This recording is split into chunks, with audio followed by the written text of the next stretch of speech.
পক্ষ যখন বক্ষ হয়েছে খারাপ, রাজনৈতিক দলের নেতারা যদি মানে এরকম করে তাদের সহকর্মী, তাহলে মহিলারা রাজনীতিতে আসবে কি করে?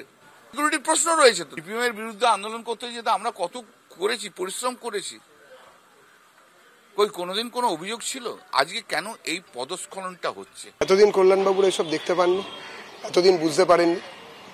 দূরদর্শিতা যার সঙ্গে নাকি ঘোরে আবিধানিক অর্থ ছেড়ে, সেই মমতা দেবী এতদিন জানতেন না। এ ব্যথা কি যে ব্যথা বোঝে সে তা আনজনে। সুতরাং এরা এখন বুঝতে পারছে হাড়ে হাড়ে যে কি জিনিস এসেছে। আজকে তৃণমূলের বাড়ির মেয়ে সে তৃণমূল কর্মীর কাছে, তৃণমূল নেতৃত্বের কাছে সুরক্ষিত নয়। সুরক্ষা দেবার দায়িত্ব যাদের, রক্ষকই এখন ভক্ষকের ভূমিকায় এসেছে। কথা বলেছেন একেবারে ঠিক, কিন্তু এই কথাটা দলের ভেতরে এমনভাবে বলুন যাতে মনোজিতরা আর স্থান না পায়।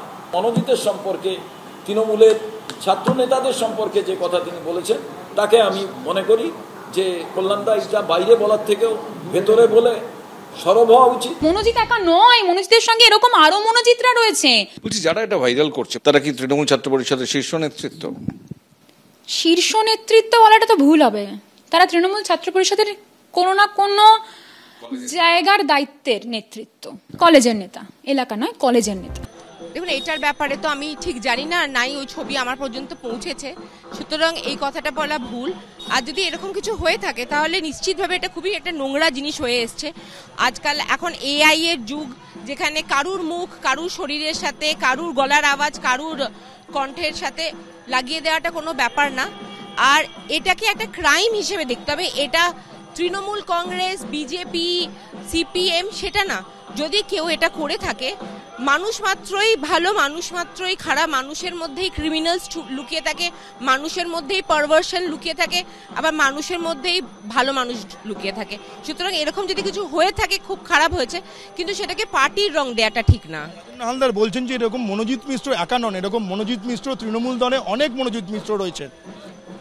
সমাজের মধ্যে এমনি মনোজিৎ মিশ্র অনেক রয়েছে, আর তাই জন্যেই অপরাজিতা বিলের জন্যে আমরা বারবার করে রাস্তায় নেমেছি। আমাদের মাননীয় মুখ্যমন্ত্রী বারবার করে প্রাইম মিনিস্টারকে লিখেছে যে যতক্ষণ না একটা রেপের এগেনস্টে একটা মানে ক্যাপিটাল পানিশমেন্ট বা একটা সিভিয়ার পানিশমেন্ট হবে, ততক্ষণ এই রেপ কালচারটা, যেটা শুধু বাংলায় না পুরো দেশে ছেয়ে গেছে, সেটা কিন্তু শেষ হবে না। তিনি আরেকটা বিস্ফোরক অভিযোগ করছেন, এটা কি দল জানতো না যে বিষয়টা দিনের পর দিন ধরে চলছে? উনি দলকে তো জানাননি, যদি দলকে জানাতেন তাহলে কথা হতো।